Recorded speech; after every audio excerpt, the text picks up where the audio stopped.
I'm Destin Harrison, along with Megan Frisbee, and you're listening to the GigSalad Greenroom interviews. Today's guest is almost unrecognizable from his younger self. When Aaron Schwartz began his career, he was cast in leading roles in family films like Heavyweights and Mighty Ducks.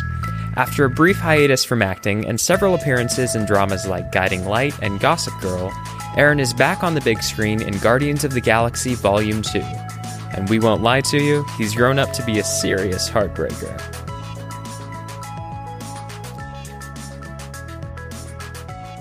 So we are here with Aaron Schwartz. Aaron, how you doing? Good. How you doing? Doing well, thanks. Thanks for having me. It's your first time in Springfield? First time in Springfield. Springfield, Missouri. I've been in Springfield, Ohio. My mom's from Springfield, Ohio. You know, I read somewhere Springfield is actually the most common city name in America. Yeah. When I said I'm going to Springfield to a friend, they were like, oh, where the Simpsons are from. I'm like, I think that's the other 50,000 Springfields. Yeah. There's actually do you remember the contest when the Simpsons movie came out and all the Springfields in the nation like competed to have it hosted in their Springfield? Really? Which one won? Great. I can't remember. I know we lost. So far, this is my favorite Springfield that I've been Thank to. you. We are pretty great. I've been to one other one, so it's not, you only have a 50-50 chance there. So Shoot. I know. And Best of two, I guess. Best is of not. two. You guys won. You guys won that one. Yeah. Okay, we'll take it. So tell us your story. Let's start there. Started when I was 6 years old. I saw my brother in a play and I was astonished. I was like, I need to do this. You know, I just loved it. And it was not, you know, I didn't have a stage mother who would, you know, who pushed me into it to make money or to fulfill their dreams. It was more like, she was like, do whatever you want to do. And, my mom and my dad were both really just like, whatever you got to do, just do it. And so I, went to a little theater and dance group when I was 6, booked that out of nowhere.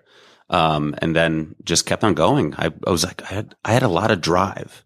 I had, when I was 7 years old, I remember like being like, I'm not going to stop. I'm just going to keep on going and going. So yeah. And then when I was 10, I booked, the Mighty Ducks. And when I was 13, I booked Heavyweights and just did a bunch of TV shows in between and commercials and kept on working. I wanted to be an action star. I still kind of want to be an action star, but when I was a kid, I was like, I'm going to be like an action star. And I loved Batman at the time. And I saw Anthony LaPaglia. I think that's how you pronounce his name. Maybe the G is silent. But Anthony LaPaglia and Michael Keaton filming One Good Cop. And I went up to them and I was like, in the middle, like after they finished shooting like one scene, I jumped up in front of both of them. And I was like, how do I do this? Like, I want to do this. And like, literally, Michael Keaton and Anthony LaPaglia sat me down and like wrote out a list for me on like the steps I had to take to get to that level. And I literally they just like put it all out on a piece of paper and I followed it. Oh my gosh. That's so cool. Do you still have that? I don't, but I saw Michael Keaton.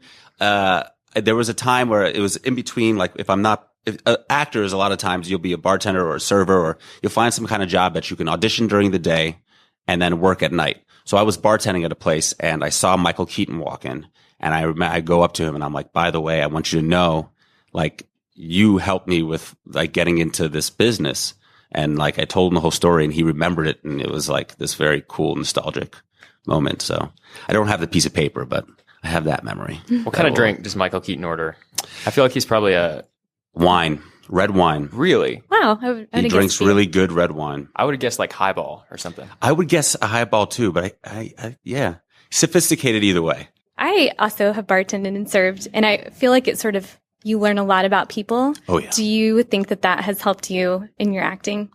Tenfold. I mean, I feel like my confidence level has, I think, practice makes perfect. I believe in like the whole like Malcolm Gladwell 10,000 hour rule. And I think that helped me. I think even if you're not acting on set or you're not performing on set, you are, in life, you're performing every time you talk to somebody. You have to, you're always controlling how you're saying things and, when to smile, when not to smile. And even though it's like, you're trying to be natural, you're never 100% natural when you're social. And I feel like when you do that so much, it creates like you're able to control, certain things that, keep you I think acting is staying in the moment, like being able to connect to somebody and you're able to like keep yourself connected longer when you've done that for a long period of time. I always feel like every person should work in the service industry at some point. It's true. Absolutely. 100%. I think that's more for just not being a jerk in life. Yes. You know, like I feel like restaurant etiquette is a key to everything. When you go out to eat, like if I'm on a date and the girl's really rude to the server, I don't care how cute she is, how nice she is to me. It's like absolutely done because game over. Yeah.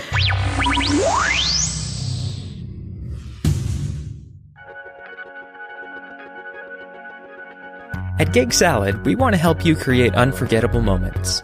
Like that time when Lily from Philadelphia hired a petting zoo to help her get through finals week. Because nothing cures stress like a cuddly duckling.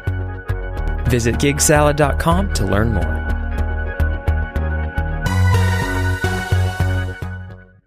You're listening to the GigSalad Greenroom interviews.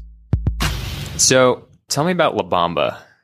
Oh, see, I didn't get into that. That's funny. You know where I'm going with this? Yeah. All okay. right. So I told you about the story about how I started as a kid. Uh-huh.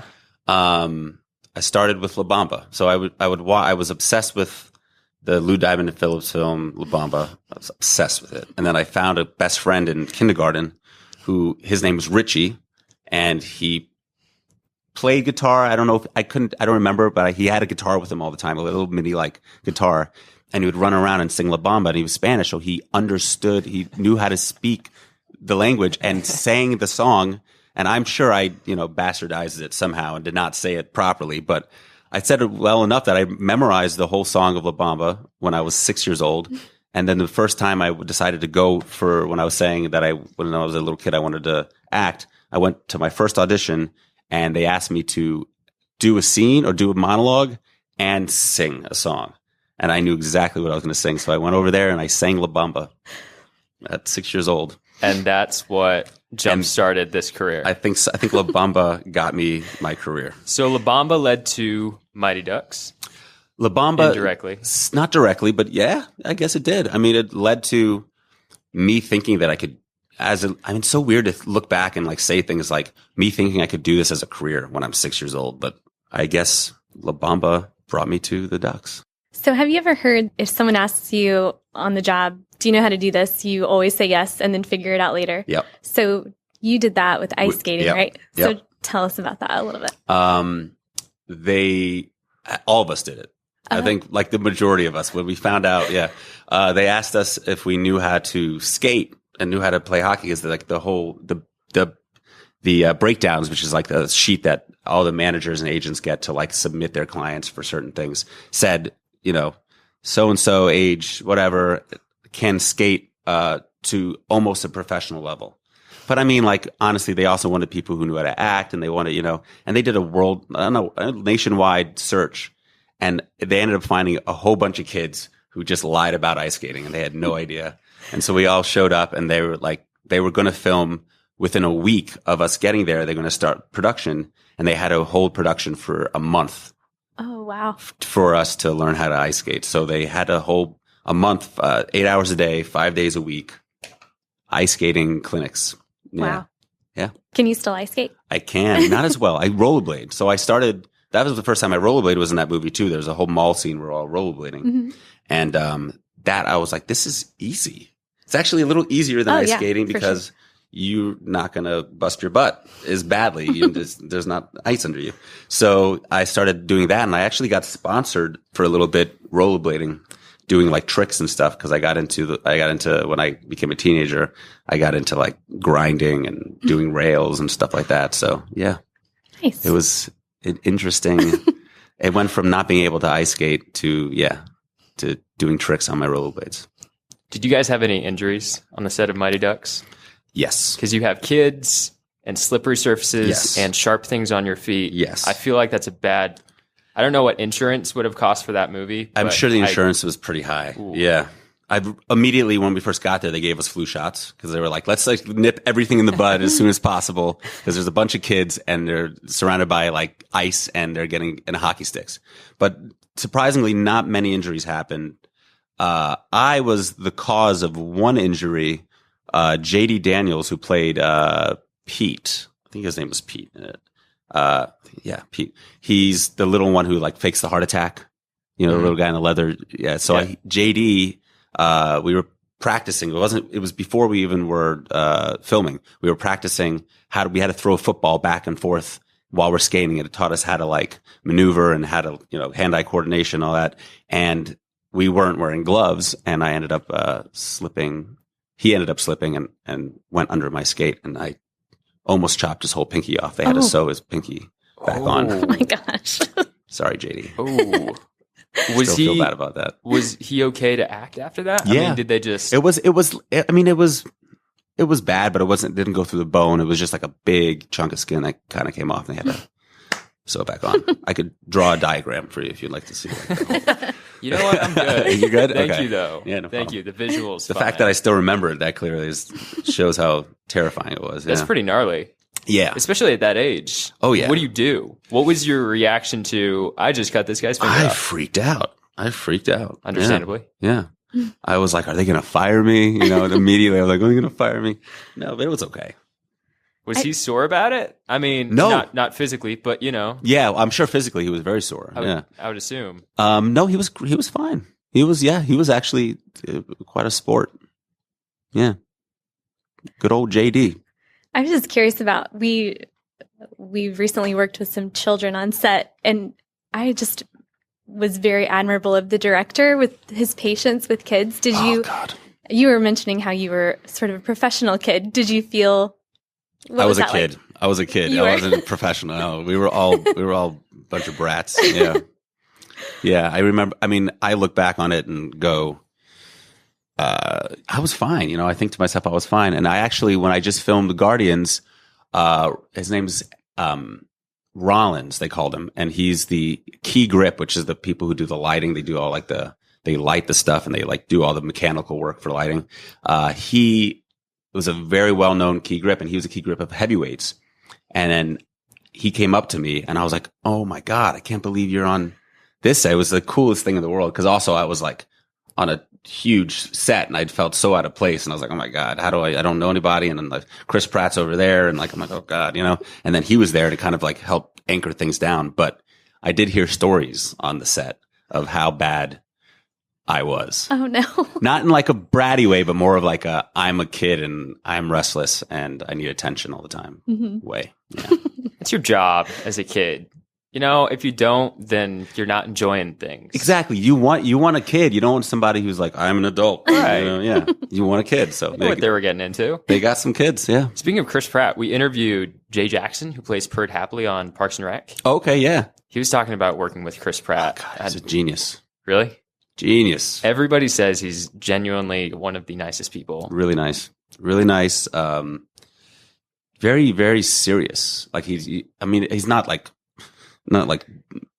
scary serious, but you'd think he's a little more like goofy and kind of over the top, but he's when he's doing the scene, he's whatever he needs to be. But in life, when he's, prepping for a scene, he's very serious and like methodical. And it's pretty awesome to witness that, to see. I've noticed with a lot of really good comedians or people who have really good timing, comic timing, that it's, it takes a lot of intelligence and a lot of preparation you have to have it, but it's not just something that's like, oh, I'm just going to be, they really like spend their time prepping and making sure that they have it down. And he's one of the best. So Chris Pratt, if you're listening, yeah, you're welcome to sit down with us. Yeah. I'd love to. Come on. Let's do it. Put me to shame in an interview for sure. We'd like to hear Chris Pratt's take on working with Aaron Schwartz. Well, he didn't actually work with me. I can't go into detail exactly on what my role was or how I worked, but he did not work with me at all. But he was around the set when I was around. So I didn't get a chance to work with him, but I got to watch him work. He got to watch me work, which was not, I'm sure it was not him. He wasn't like, oh, look at this guy. He's great. He may be a big fan. You don't know. Meh. He is phenomenal. He's amazing. He just has a different choice every time. Yeah, it's pretty incredible to watch. I'll bet he has a poster of you shirtless in his trailer. He might. Hanging by his I hope bed. he does. That would be amazing.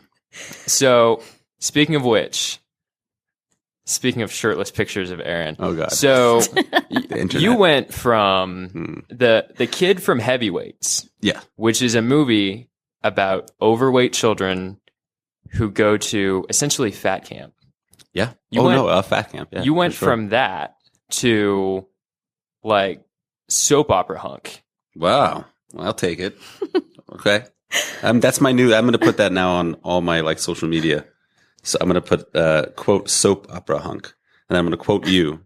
I think we Do need it. a signed poster for the office. I don't know. I'm just Oh, saying. there we Hey. go. So tell me about how you did that though. Was it just time? Did you have like a really strict workout routine or what happened? Combination. Like now as I'm getting older, I'm in my mid 30s now and it's like the body does not want to take a pizza and digest it. It wants to take a pizza and let it sit there, like right in the corner of your belly and just like sit there, so it's work now. Definitely. I work at it, but, it was a transition. It was just like, I think I kind of grew out of it a little bit. And then also I started working out. I like girls. I wanted to like start, I wanted the girls to like me, and I thought, let's get skinny. And I heard too, you broke your arm On Heavyweights. on the set of Heavyweights, right? What happened there?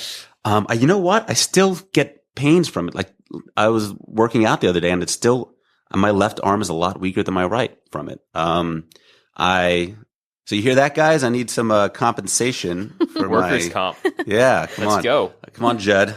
You can afford it. Yeah, Judd, come on. He's What's got going some on? cash sitting around. Yeah. Let's go. It was a food fight scene. There was a food fight scene and I slipped, and fractured like a little hairline fracture in my wrist, and they had to work around it. They had to like take a removable cast and they had to like, luckily it was like near the tail end of the filming. So most of the all the major stuff I needed to film was already done. And it was probably about maybe a month's worth of filming where I had to like take a removable cast off and they had to shoot my arm out of one shot. Like I remember that happening. But An old food fight injury. It's rough. It's rough. It's a rough career. Chicken wings flying at your face. Is that what did it? Chicken wings? No, but I remember I think I had a bucket of wings and it just like flew in the air. I saw it in slow motion. I was like, what's happening? And then after Heavyweights, there was kind of a break, right? Between Heavyweights and Guiding Light. Was that your next? Yeah, well, that was a big break. I did Pete and Pete after that. Did a bunch of commercials, did a lot of did stovetop commercials and, Apple Jacks. I was in an Apple Jacks campaign for a while, but, yeah, Pete and Pete was probably like the tail end of the regular stuff that I was doing. I was auditioning and I was getting very close. And then I decided to leave. I just kind of wanted to just take a little bit of a break from the business. I was a teenager. Maybe I was restless. Maybe I was angsty. I'm not, I don't know what did it, but I ended up going to visit my brother who was learning out in Israel.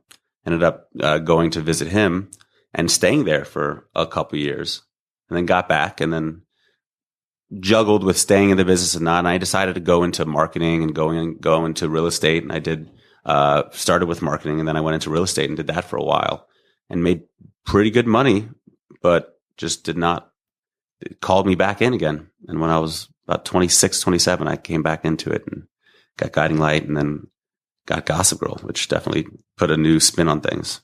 So speaking of which, your character on Gossip Girl. Yeah. Interesting, right? Really thick Russian accent. Thick. He's like a slapsticky, like Don Knotts kind of character, and he has a thick Russian accent. Yeah. I read an article where they described him as the only good-hearted character on Gossip Girl. They needed the good. It was me and Dorota. We were the moral compass of the show. Like they needed, I feel like, when you have a show that everybody's always, they're cheating on each other. They're all these things are happening and they're just like, you can look at them and go, these are not good people. But then you have like Dorota and Vanya who are this moral compass. And then you're able to like kind of, and then they go like, there's a wedding. I remember I'm learning how to write now. So I'm seeing like what they did. I'm like, oh, that's genius. There's a wedding scene where I am confessing my love to Dorota when we're getting married. And then Blair and Chuck are watching it and they're like juxtaposing the two of us, like what they want in their life and what we have in our life. And they're kind of like switching it on its head. So it's like the yin and the yang kind of thing. So we were the yin is the good thing or the yang? The Yin. yin. Yin sounds better. Yeah, I think We were that's the good. yin. Yin it up. Yeah, yin it up. Do you have a dream role? Something that you've always wanted to play? Yeah, I don't know a dream role, but I would say something like, it's not very, like actory of me to want this, but like Tom Cruise's Mission Impossible roles or all the Ocean's 11 movies or, the Jason Bourne movies, those kind of movies are like, those are my dream. Like I think the acting, maybe my acting chops would not be like put to work, but I would have a lot of fun doing them. Still want to be an action star? I still want to be an action star. Do you do martial arts or anything like that? I did Brazilian Jiu-Jitsu for like 6 years. Oh, that's awesome. But it just looks like wrestling, but like it's effective. So, I mean, for movies, probably not so much. I can't like high kick or anything, but I can wrestle somebody to the ground and put them to sleep. But if there's a rollerblading chase scene. Yep. Rollerblading / armbar scene. I'm there. He's your I can guy. armbar you Aaron's and your guy. grind at the same time. Yeah, it's going to be amazing. That's going to be our pickup line when we go. We go bar hopping. That's it. Be like, hey, you know what this guy can do? He can rollerblade and submit you. It's amazing. At the same time. You can take that however you want. I don't know what that means. But So tell us about Guardians of the Galaxy. I know this is probably partly under NDA. oh, it's like 99% under. Mostly under NDA. So Yeah. let's do this. I will recite what I got off of IMDb, and Okay. you can either confirm or deny, Or neither. or neither. I could just smile. Or there we go. Yeah. There we go. All right. So Guardians of the Galaxy 2, Yes. you were cast in I was Guardians of the cast. Galaxy 2. Confirm. Confirm. Confirm. According to IMDb, you were playing. So Kurt Russell was playing Ego. It says you were playing young Ego. Can you expound on that, or confirm or deny? Neither. Neither. All right. Maybe it's true. Maybe it's not. Just go see the movie. Did you have fun? Go on see the set? movie. Go see the movie. Yeah. You had fun shooting it? I had a blast shooting it. Can you we tell be us a excited? favorite part on set? Meeting all these people. They were just phenomenal. And James Gunn is probably one of my favorite people to work with.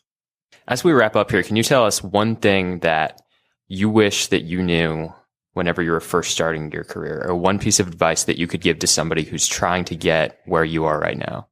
Well, with the acting business, I feel like there's a lot of people getting into this business thinking it's kind of like, it's like a vacation, like it's like a work vacation. Like you're working, but it's not as hard as going into an office or not, and it's like when you're an actor, you're your own boss in a way. Like you really have to create your own work and, and it's saturated and it's a hustle. And I feel like you have to live, eat, breathe the business to even have a chance to succeed. So I think people need to know that it's just not like a cakewalk. People show up and get discovered and then all of a sudden they're on TV. It's like, it's you have to have somewhat of an obsession with this business to succeed, I think. Aaron Schwartz, it's been great having you with us. Dude, it's been great. Thank you for having me. You can find Aaron on both Instagram and Twitter at AaronSchwartz11. Also, be sure to check out Guardians of the Galaxy Volume 2, which is in theaters right now. And if you'd like to hear more interviews like this one, be sure to follow the GigSalad Greenroom interviews on SoundCloud, iTunes, YouTube, or the GigSalad community blog. And as always, be sure to visit GigSalad.com to find out how we can help you book something awesome. For everyone here in the GigSalad Green Room, I'm Destin Harrison. Thanks for listening.